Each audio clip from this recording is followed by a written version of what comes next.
I want to take a few minutes and talk about the legalization of marijuana in Colorado. Now, if you've known me for a while, you know I've had some experiences with marijuana or pot, bud, chronic, whatever you want to label it, in the past. I was addicted for over 3 years, smoked every single day. If you want more information on that, you can check out my memoir titled Eluding Reality, available on Amazon, where I cover that really in depth. I'm not going to use this video to cover that, but with that being said, I have personal experience with marijuana in Colorado. That is where I went to college and where my life really fell apart. When I was in college on a golf and academic scholarship, smoking pot every single day. Then when golf season ended, I got into a drug called ecstasy. My life spiraled out of control, dropped out of college. For more of that, I've written other places. Like I said, eluding reality. But in my recovery, I ended up moving back to Colorado in the fall of 2009, because I wanted to go back where it all went wrong and resist temptation. So I lived in Keystone, which is about an hour west of Denver, huge ski town, and almost everyone that I met and interacted with in Colorado was smoking pot.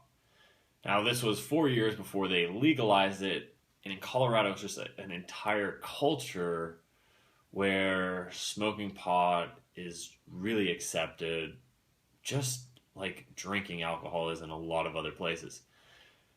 Yesterday, I had the opportunity to spend some time with one of my friends from Colorado 5 years ago and talk to her about the shifts in Colorado since the legalization of marijuana in 2014. And get her perspective, because we've all seen the perspective of the news, what they're covering, how it's been really detrimental for the state, how there's been so many more driving instances, so many more kids kicked out of school for marijuana charges. And when I was having this conversation with her, she said, nothing that drastic has changed in terms of the culture, because the culture was so accepting for marijuana before. She said it's now easier for people to smoke in public or gain access to the pot, but they still had access before. When I was living in Colorado, I knew a handful of people that grew pot, and I wasn't even in that realm. But another thing that she talked about, which I think is very important to discuss, the supply is so low because the demand is so high. Therefore, growers are trying to grow as much, as quickly as possible.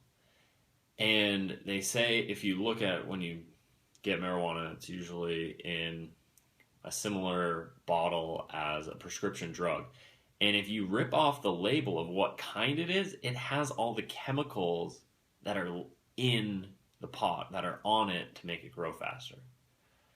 And she was telling me a story of one of her friends that won't even smoke medical marijuana or recreational marijuana from a dispensary because of all these chemicals. He said the only time he'll smoke is if he literally clips off the bud off a plant that one of his friends is growing. I don't think we're talking about that. All the chemicals that are going into this pot to make it grow faster. Granted, they generated $76 million in revenue, which is going to go to schools and some amazing things. But what's the cost for the health? If people are smoking this pot that's laced with chemicals, what's it doing to their brain? It's also so much stronger. So what's that doing to the brain? And since there's so much constraint from the federal government, there's no studies being done of the effect that this is having. Now that really concerns me, because we only have one brain.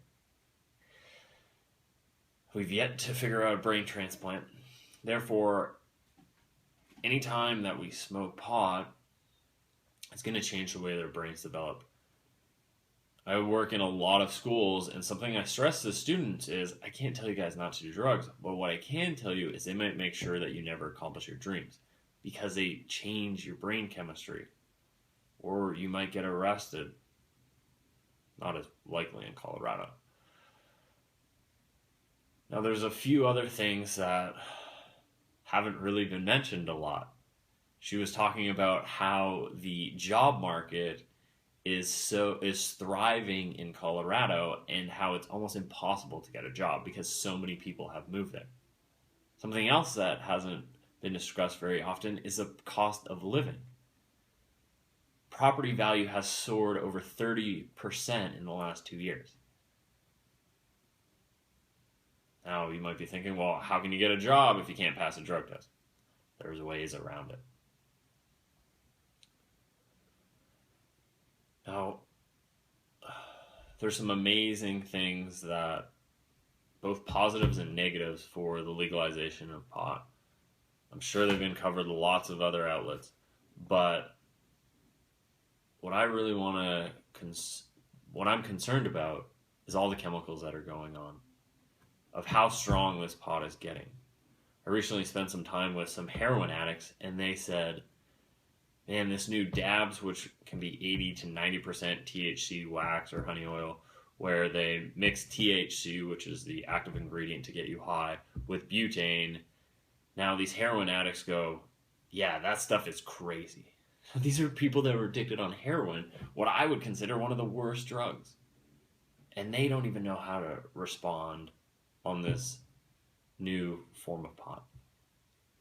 So I challenge you guys to really educate yourself on the substances that you're putting in your body. If you're going to choose to smoke, just make sure you're okay with the potential side effects. Or if you're going to choose not to, I'm all for that. But also be aware of other things that you're putting in your body and exercising and creating negative stigmas about people that do. It's been almost 6 years since I last used any alcohol or drugs, but I still have friends that do. Does that make them bad people? I don't think so.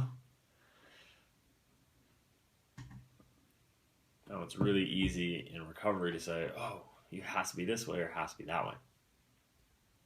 But really just, I want you to think about the effect that Colorado is having, because it might not be too long before all the states it's legal. So we just really need to educate ourselves and be proactive. Now, if you're coming across this video or my content for the first time, please check out gordiebufton.com. That is a little bit about everything. And if there's any questions or any comments, please put them in the comment box below. Subscribe to my YouTube channel or reach out to me across the social media. I would love to hear your feedback from this video. Hope you have a fabulous day.